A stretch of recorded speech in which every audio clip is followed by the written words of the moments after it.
the pain, the pervasive torment, and the glimmer of hope throughout this process. Only those who have experienced it can truly understand it deeply. Because I believe that the evaluation of the chassis project is the most complex in the automotive industry. There is no other system engineering project like this one, especially when it comes to intelligence, particularly intelligent driving and smart systems. When it comes to biology, I am not a pioneer. I am a latecomer. Did you ever think about what you would do if you failed? Did you have a backup plan? There was definitely no backup plan because after I came here, it was like standing on the edge of a cliff. There was no way back. Does your boss know you're often in trending searches? How do Germans view this wolf-like attitude? Now, when I hear Germans talk about me, now looking at China, if we don't fight hard, if we don't like blue gold, it would be impossible to survive. And there would be no future. Is 2026 the final elimination round for this company?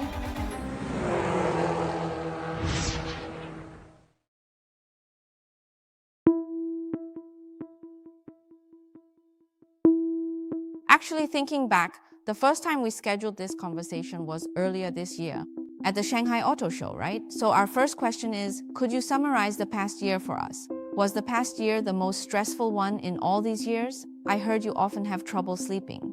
Yes, because over the past year, we took on a lot of projects, especially the ones based on the intermediary home. We secured Golo M and Golo E.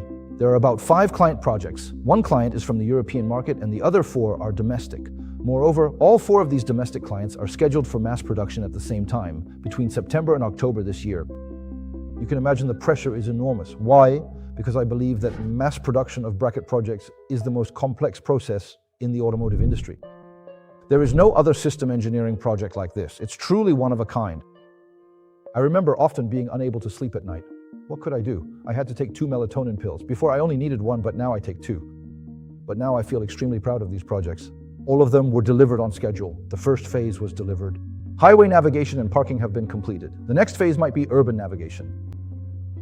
This whole process, the pain, the pervasive torment, and the glimmers of hope along the way, can only be truly understood by those who have experienced it themselves.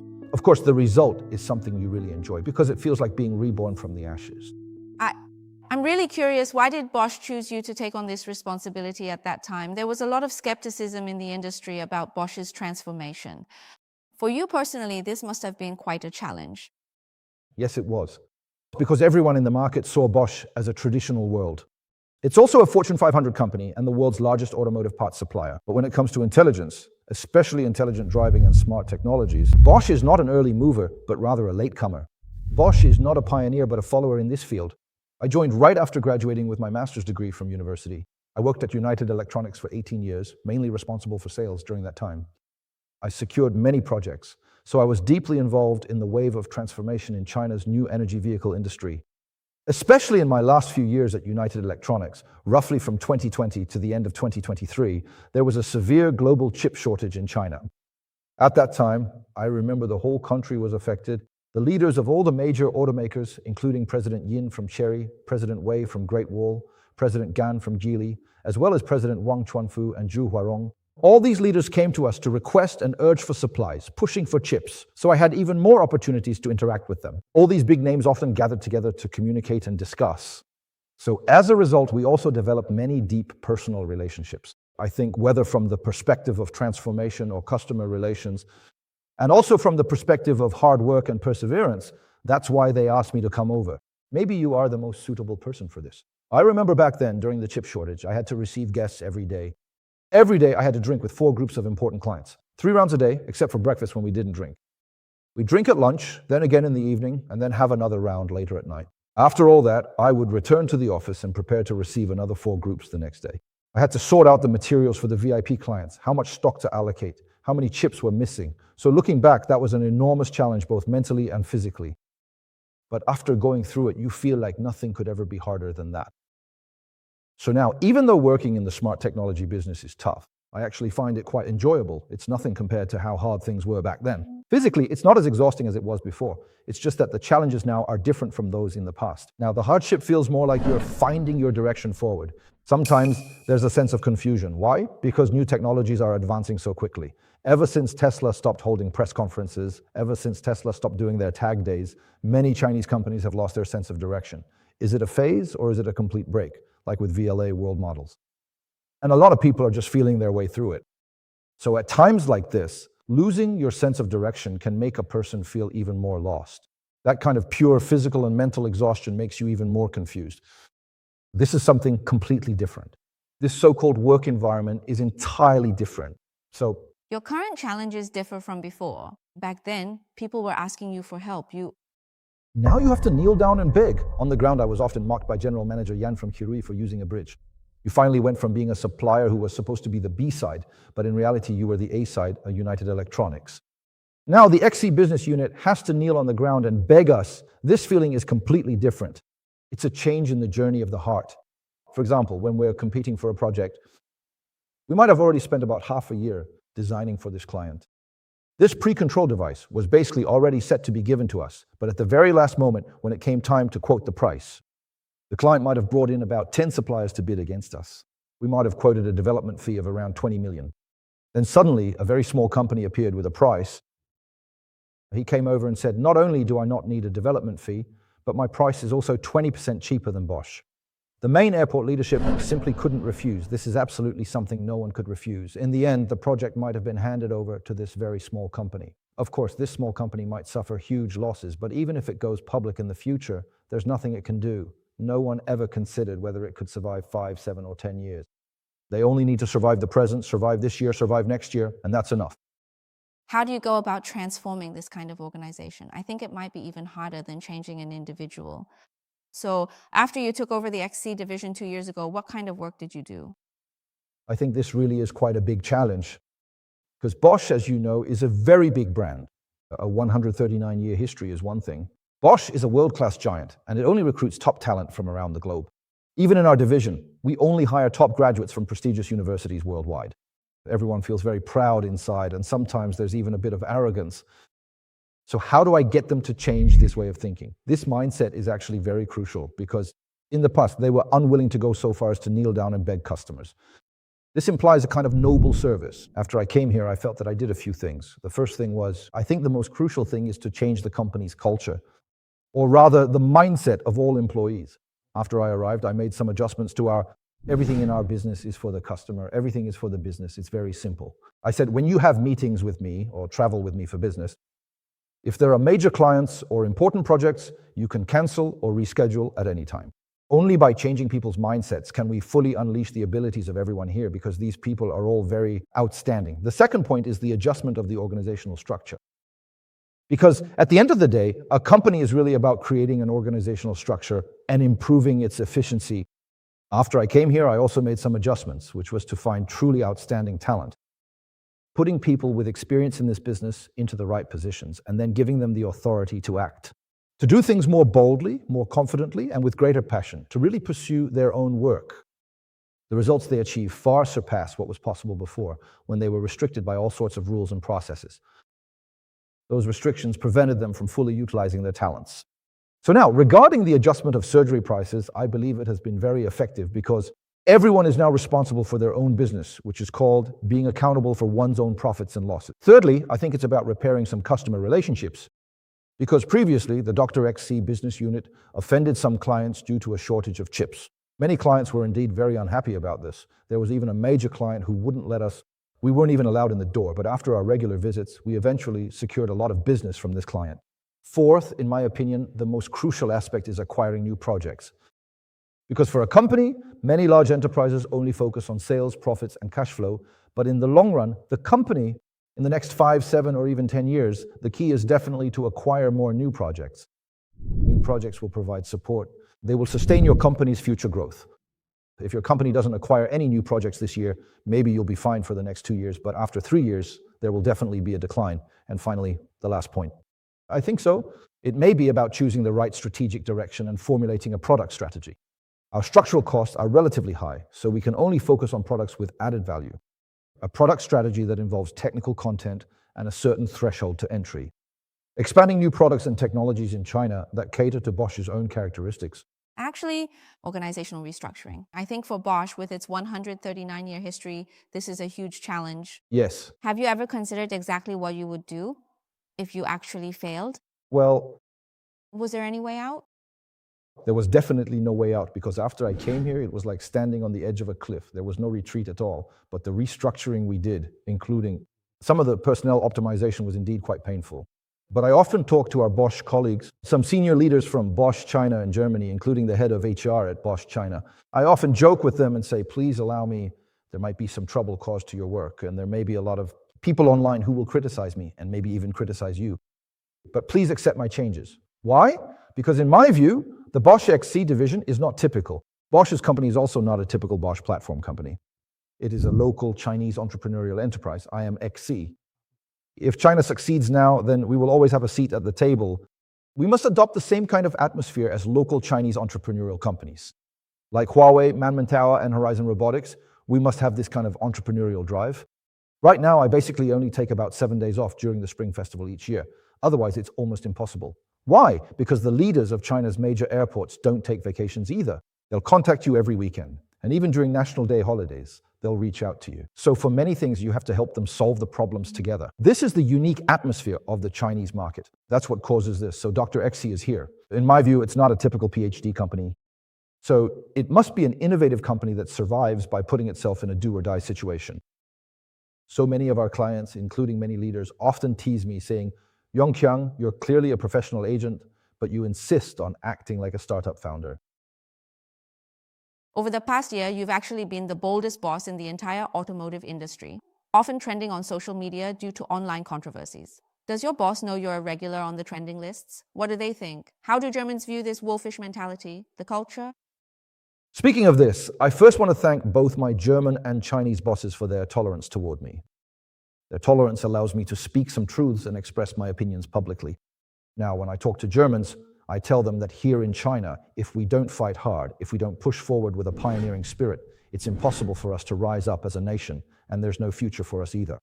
Because now, Germany's AI development speed, it's relatively slow. In my view, China's artificial intelligence, AI, is at least 3 years ahead of Japan in autonomous driving, and at least 1.5 years ahead of Germany. So today, when I try to convince Germans, I tell them, you must allow me to lead the team, to make this intelligent technology even better, so that German PhDs can continue to remain at the table on a global scale. Only then will you truly have a chance to become a leader in intelligent technology in the future. Otherwise, you won't have any opportunity. Second, you need to reinvent this brand. So now the German leadership has given me full authority. I want to change the way this German brand operates in China. They call it receive the brand, and every day they want me to make changes, giving me full authority. I have to give various speeches and presentations to promote Bosch in China. This brand is fully authorized to transition from traditional business to intelligent business. We also don't have that much money for advertising, so I can only, sacrificing myself even at this age, I personally take on the task of spreading the word and promoting the brand in various ways. By sharing my personal reflections, I try to resonate with everyone and generate some publicity. Traffic. This is also a way to reduce costs, and it's a way to help Bosch Group cut costs as well.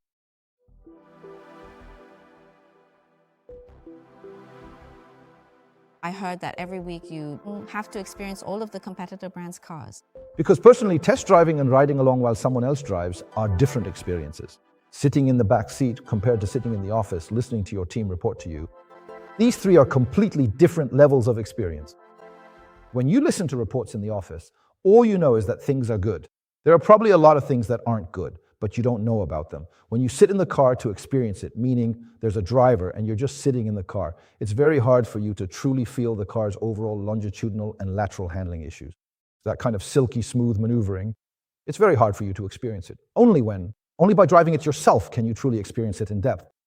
How is the longitudinal control? Is there precise braking? Is there accurate braking? Is the longitudinal control comfortable? Does it allow you to handle it as naturally as a person would? Is the lateral control silky smooth? This is completely different from just sitting in the car. Driving also carries a lot of risks. I once drove a car that was quite large. On a highway near a cliff, there was a curve where the car understeered severely. Understeering on a curve is extremely dangerous. Once it understeers, it could just skid off and go straight down the cliff. Thinking about it now, I still feel a bit scared in retrospect. It often comes to mind. My colleagues joke with me saying that I'm risking my life to test drive cars, test driving with my life on the line. Based on the results of your most recent test drive, what rank are you guys at now? To be honest, when I first joined 2 years ago, I remember it was 2023. On the afternoon of December 8th, 2023, it was announced. Then on December 10th, 2023, a few days later, I came over to start the handover and protest. Back then, I was handling some operations, and that was the first time I test drove our car in Shanghai, right? In Shanghai. But honestly, I was extremely disappointed, and it was very painful. The car would always veer to the left. It was hard to even keep it centered, let alone veer to the right. The system was basically unusable. It couldn't even get through intersections. I had to take over completely. So at that time, I was actually under tremendous pressure.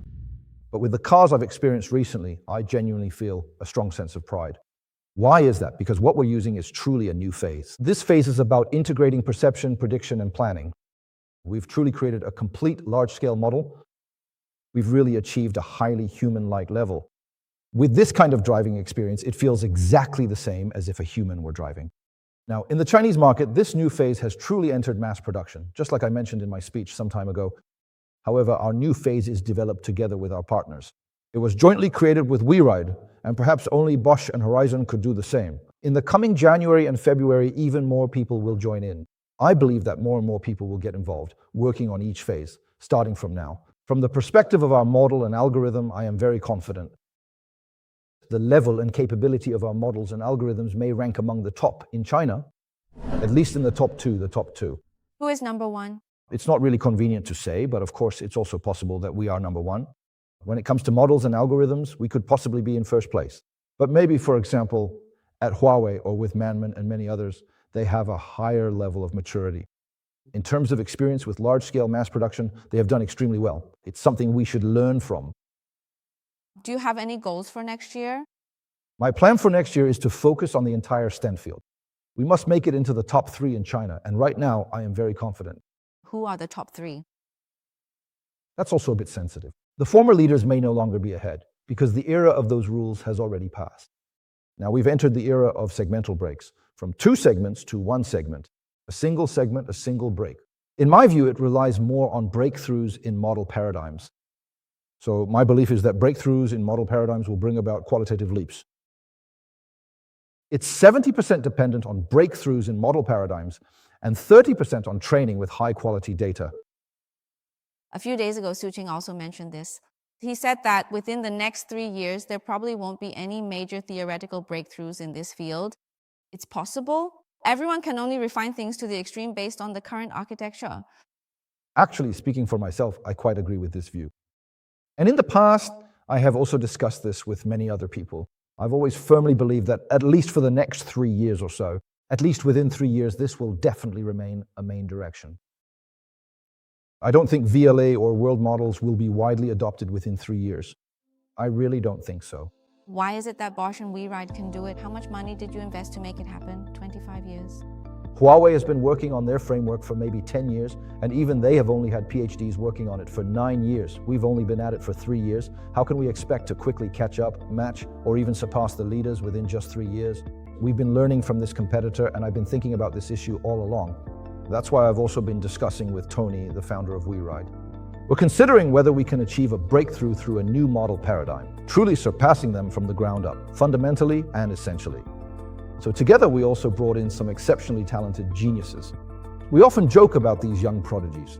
Their unexpected and brilliant moments of creative inspiration in a single instant might just meticulously assemble and construct a complete large model.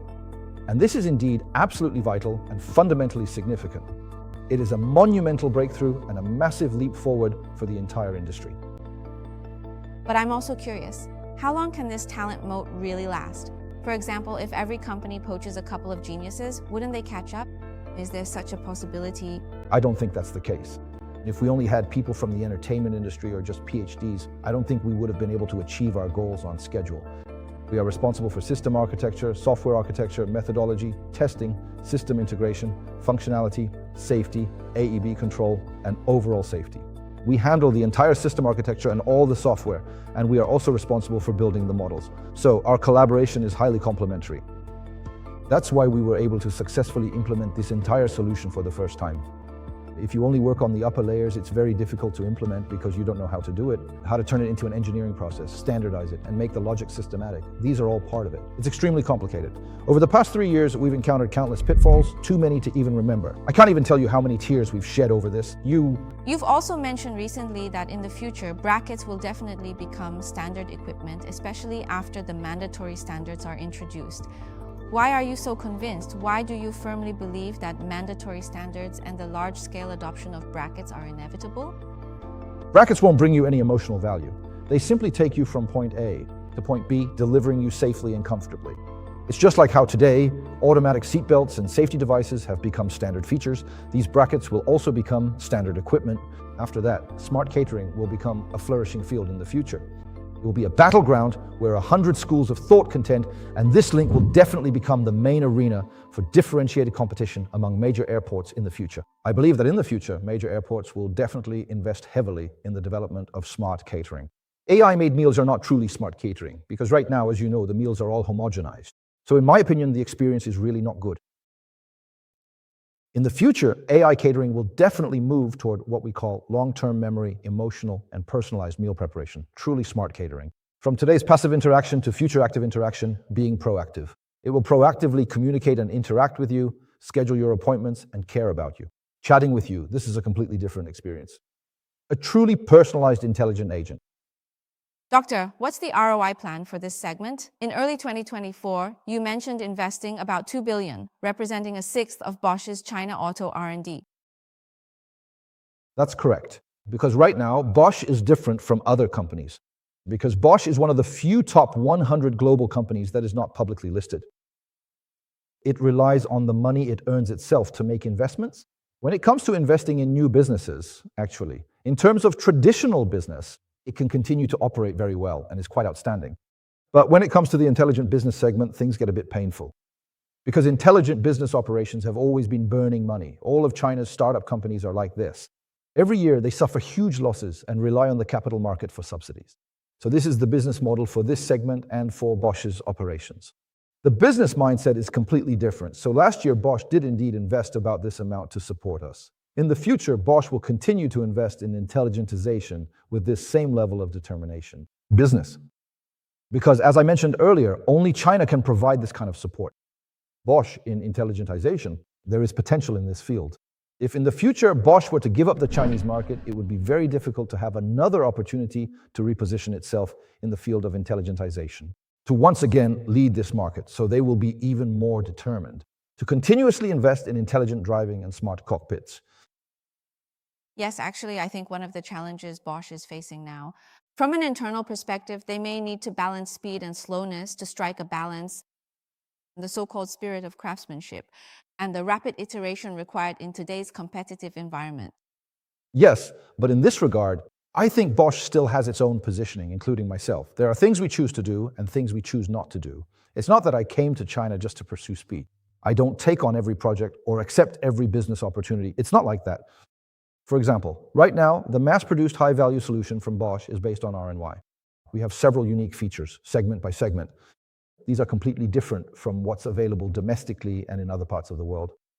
First, it's the first truly segment-by-segment mass production model solution in China. Second, it's based on the Conelix operating system. All the others are based on the Lilux operating system, but the Conelix operating system comes at a cost. What does that mean? For each chip, we pay dozens of dollars more than others. And secondly, we spend tens of millions more in development costs. Because it requires redeveloping the hardware, that's why we pay such a high price. In order to ensure the highest level of functional safety, and also because what we do is middleware, we are the only ones to achieve SLD level ultimate safety. Such a support framework is unique not only in China, but also globally. No, that's not the case. Over the past 139 years, different business units have actually acquired many small companies like this in the support and warehousing sector. In this area, have you ever considered acquiring one or more local innovative companies in China? Is that a possibility? Currently, the entire support framework technology has not yet fully converged. From the perspective of rules, there are two segments. One is V2A, and the other is the world model. I think that when the day comes that this technology fully converges, there won't be any more significant changes. At that point, it will be highly mature. And this company is also doing very well. I think Bosch would also consider it For example, acquiring a truly outstanding company, but definitely not right now. At the moment. Let's talk about the mid-range pricing. Actually, the mid-range segment is also a key topic this year. It's actually one of the core keywords in your public statements because you guys, first of all, you have to be self-reliant. Second, the volume in this segment will definitely be larger than the high-end segment. So next, what is Bosch's strategy globally? How big of a market share are you hoping to capture? This mid-range segment is actually something we've been vigorously promoting since I came on board. It's a business segment. A lot of people challenge me, asking what exactly is the mid-range segment? The mid-range segment refers to vehicles with relatively lower computing power, primarily meeting the needs of high-speed trunk logistics vehicles. Now, in the mid-range segment, we're also developing software, which is different from what we did before. This concept is what we call the so-called mid-range support, which is what we're currently basing things on. We're developing on the Horizon GoLoM chip, and we've already secured 5 clients, Chirui, Dongfeng, and BX.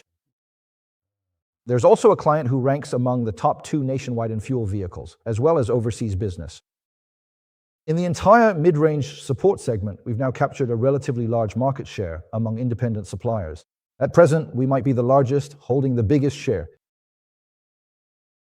Looking ahead, my personal vision is that in the mid-range support area among independent suppliers, for example, can we achieve a market share of over 40% or even 50% in this segment? By doing it ourselves. Yes, because the mid-range support has a...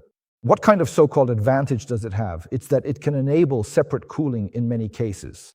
So for all fuel vehicles in China, this mid-range support can also be used. It allows for separate cooling.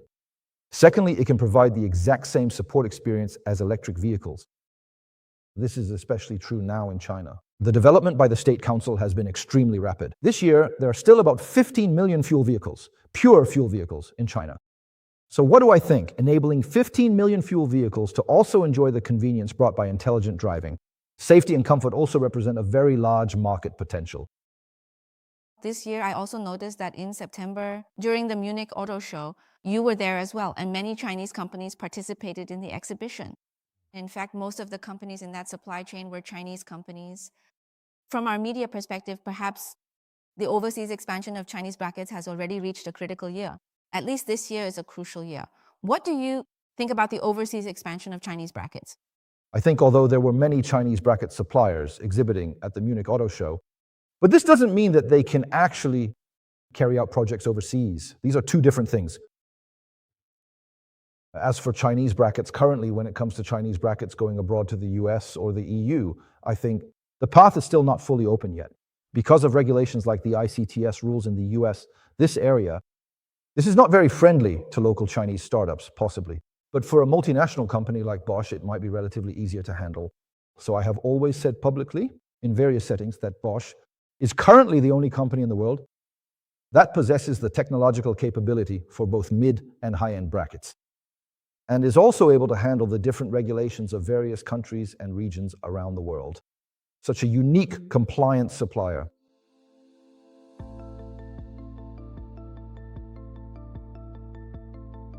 From the perspective of OEMs, I think this year there has also been a relatively significant change. In my impression, at least at the beginning of this year, or at the end of last year, everyone was talking about bracket equality. At the same time, many OEMs were still firmly saying, I want to do everything myself, to be fully self-reliant. But looking at it now, actually, everyone is moving towards a more multi-supplier approach. Aside from these new forces, what do you think is driving this change? What is the core factor behind it? Is it because OEMs want to diversify their risks? Or is it that everyone's technology has reached a certain standard and now they're all starting from the same line? What exactly is the reason? I think there are a few aspects to it. The first aspect is, many people say that OEMs must do everything themselves in-house. They all believe that this control system is the soul of a car. Tesla does it this way and all the leading players are doing the same. But they overlook a reality, a fact, which is that more than 10 years ago, or even 7 or 8 years ago, at that time, there were very few independent suppliers who could deliver truly excellent control system solutions. That's why Tesla had to do it themselves. If they couldn't find a supplier, they just did it themselves. But if you look at Tesla's chassis and steering systems, those weren't done in-house. They were outsourced to suppliers. If others can't do it, he just does it himself. That's the first point. The second is about the previous control system solutions. There were all kinds of approaches, but none of them ever converged, so he couldn't find a suitable one. No supplier was able to make it work, but now the control system solutions are moving toward a very rapid convergence, step by step, or with something like VRA, it becomes extremely mature. After that, for this main airport, there is absolutely no need for him to do everything himself anymore. The third point is that China's control systems are gradually shifting from being technology-driven in the past, from a showy, flashy kind of demonstration to becoming something truly practical and implemented in reality, to being strongly driven by regulations, becoming a standard configuration. At this point, it's the main airport. If you continue to invest huge amounts of manpower and resources into it, it really has no practical value anymore. And there's also the main airport. Why introduce it and then introduce it again? Mr. Guo comes back to do it himself. I think maybe the main airport wants to walk on two legs at the same time. Actually, the ultimate goal is first to reduce costs, and second, to master the technology. So which companies do you think will definitely develop their own technology in the future? Will Xiaomi do it? What Xiaomi is doing now is full in-house development for the entire site. I believe that in the future, once the framework becomes standard, most of the main manufacturers will not pursue full in-house development for the entire site. It's more likely that the whole site will be controllable. Some will do part of it, like car manufacturers such as NIO, XPeng, and Li Auto. They will definitely maintain a main line for full in-house development of the entire site, because this is one of their core competitive advantages, and it's also a story they need to tell in the capital market. So they have to maintain a main line for this reason. But as the production volume of these new forces like NEO, XPeng, and Li Auto keeps increasing, let's suppose in the future, if they reach 1 million units a year or even 2 million a year, they will have dozens or even over 100 different models. They simply don't have enough resources, engineering resources, to handle all of that, to bring them to market. So they will definitely need more industrial partners to help them do this, and to collaborate on some non-core products as well. This is a very likely future. This manufacturing business will definitely be handled by an AI company following AI-driven processes. Right now, none of the major automakers, I believe, are capable of managing the entire process on their own. Such a comprehensive site requires the kind of exceptional talent with a manufacturing background. Because car companies are all manufacturing-oriented enterprises.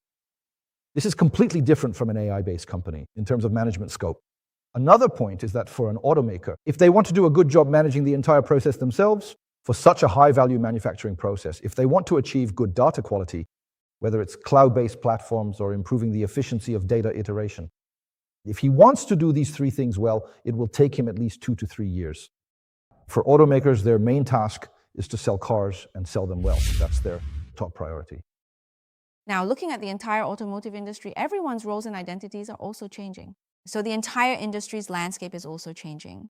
So next, I'd like to ask you to talk a bit about, for example, we've also noticed Huawei. Now, perhaps very soon there will be this 5 realms, 5 boundaries, and some opinions believe that Huawei may be breaking the original industrial landscape of the automotive industry. I wonder, as a leader of the century-old TLRI, Doctor, how do you see the current situation? Huawei's approach is indeed reshaping some of the industry patterns.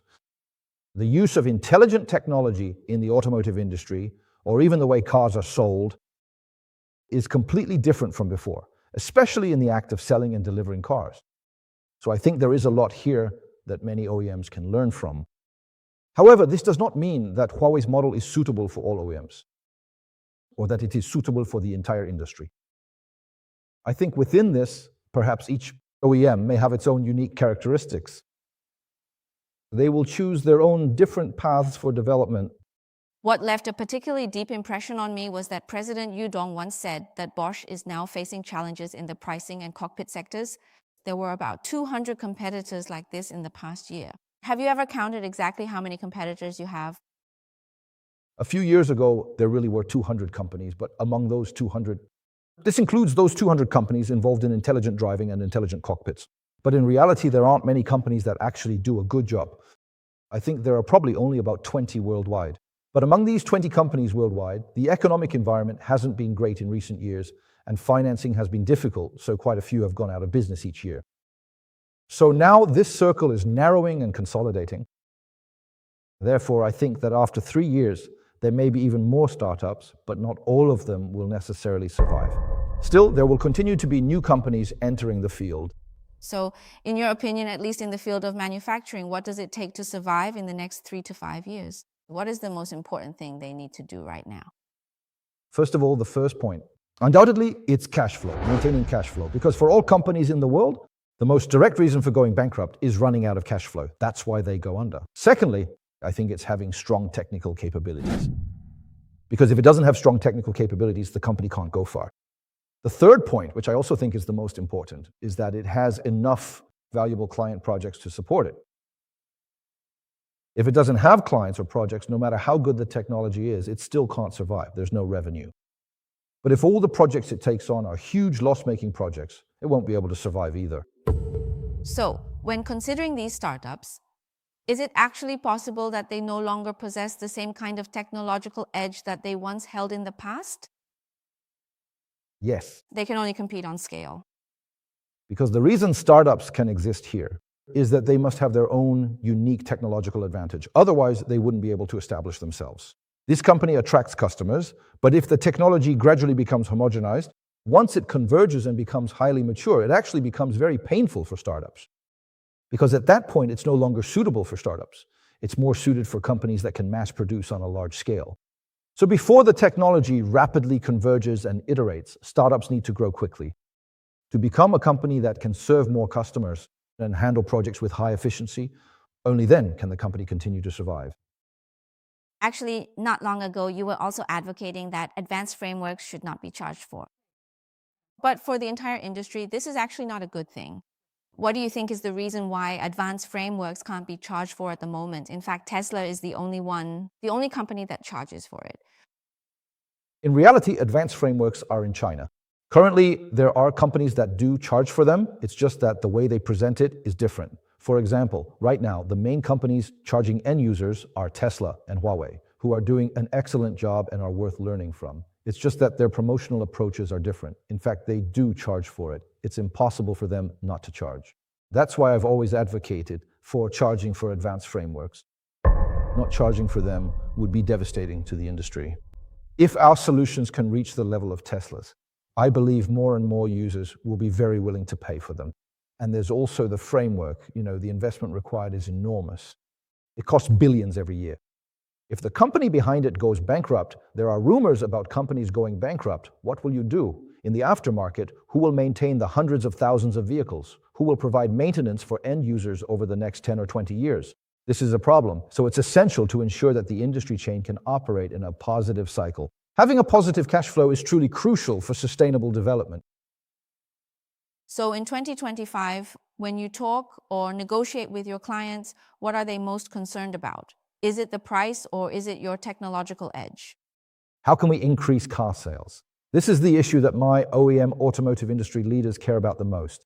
So how do you achieve this? Outstanding user experience, technological leadership, superior performance, and competitive pricing. In these dimensions, you help OEMs achieve success. Their business is what we consider in our daily work. When do you think it will be possible to achieve such a model? For example, because this car is equipped with Bosch components, consumers would choose it. This was definitely the case in the past. Because this car uses Bosch parts, it represents a certain level of quality. The question you asked is excellent, and it's also the goal I personally strive for. Why is that? Because as I mentioned earlier, we want to focus on the pure Bosch brand, the Bosch brand itself. Everyone only knows that we make things like washing machines and battery cables very well, and that we excel in the transition from diesel to gasoline. When it comes to braking and ESP, we're number one in the world. But no one thinks of Bosch as being number one in the world when it comes to intelligent driving or smart cockpits. So now, a lot of people might promote Tesla or other solutions, but very few people promote Bosch, because first, we haven't been doing it for long, and second, we don't have enough mass production customer projects yet. I believe that in the future, as we take on more and more projects and our technology becomes increasingly advanced, many OEM customers will also be willing to feature us in their advertisements. For example, Bosch Inside could become just like Bosch ESP is today. And there's one more thing about Bosch. How about increasing our 2C marketing efforts, building up Bosch's 2C segment publicity and brand awareness? This is also an important strategy. Yes, in fact, this year, many people, including Dr. Yongqiao from Horizon Robotics and our own Cao Shudong, often appear at automaker launch events and even in live streams. It's quite noticeable. You can really feel that these 2B companies are gradually starting to pay attention to the 2C market. I think this also reflects an underlying issue, which is that in the past, these suppliers were still in a position where they had to almost beg for orders. But now I think their role is slowly starting to change. The shift is that now automakers may also need the brands of these suppliers to sell cars, to help empower them, because consumers might choose me for that reason. Huawei has actually set a very good example with this car. Right. Yes? Because Huawei has excellent experience as a 2C brand, and its very successful history in the past. So why has Huawei been so successful with Aito? One of the biggest reasons is its enormous influence as a 2C brand. This is something we should learn from and draw inspiration from. Actually, previously, Bosch Yongqiao had a viewpoint. He said that in the future, this company, do you agree that there might only be 3 or 4 companies left? Definitely more than 3. What he meant was they should be independent. Aside from the main manufacturers, there would be 3 independent companies. I think there will definitely be more than 3. Why is that? First, in terms of technology, everyone's technology is gradually converging and maturing. The differences in technical level are actually not that significant anymore. There's no longer a generational gap. The differences aren't that big. At this point, what matters is the ability to implement engineering solutions. That's the first point. The second point is, as I mentioned earlier, the bracket project. It's definitely not like developing software for a laptop computer. With just one click, you can refresh all the laptops and mobile phones around the world for free and at low cost. But this isn't the case here. Even if you develop a perfect piece of software, you can't just push it to every car. That's not possible because each car has different sensor configurations, heights, and quantities. Plus, you have to go through rigorous and complex experiments and pass national acceptance tests. So for every project, you need to have dozens of people working on it for half a year. That's why it's impossible. It's impossible for one company or even 3 companies to take on all the customer projects in China. It's just not possible. I think a single company can only handle a few hundred projects at most. Even if you push it to the limit with 2,000 or 3,000 people, you can only take on 100 or 200 projects at most. That's the reality. Looking ahead, if every car and every OEM needs to make brackets, and each OEM has dozens of car models with hundreds of models in total, and there are thousands of models nationwide, at least 7 or 8 companies are needed for those thousands of models. Or rather, it would take 10 companies to handle it all. So I believe that from any perspective, it's unlikely that only 3 companies will remain. What major changes do you think will happen in the bracket industry in 2026? Because the past few years have been exhausting and overly competitive, 2026 might be the year when, at the national level, it becomes the first year of anti-involution. It could be the most important year and may trigger some short-term pain. Whether it's the OEMs or the bracket industry, both will experience some pain. Because it is entirely possible that the total volume of domestic automobile sales may experience a significant and unexpected downturn, save them. In that specific case, the very economic foundation and structural stability that many OEMs and bracket companies rely on for their basic survival could be deeply affected. And some of the smaller startups might not be able to survive the resulting financial pressure and remain operational. The competition in the entire bracket industry may become even more intense. So, do you think 2026 will be the final stage of the elimination round for bracket companies? That might depend on how these companies' cash flow reserves are. If their cash flow reserves are sufficient, I don't think that's necessarily the case. It could be the last year, or it might continue for a few more years.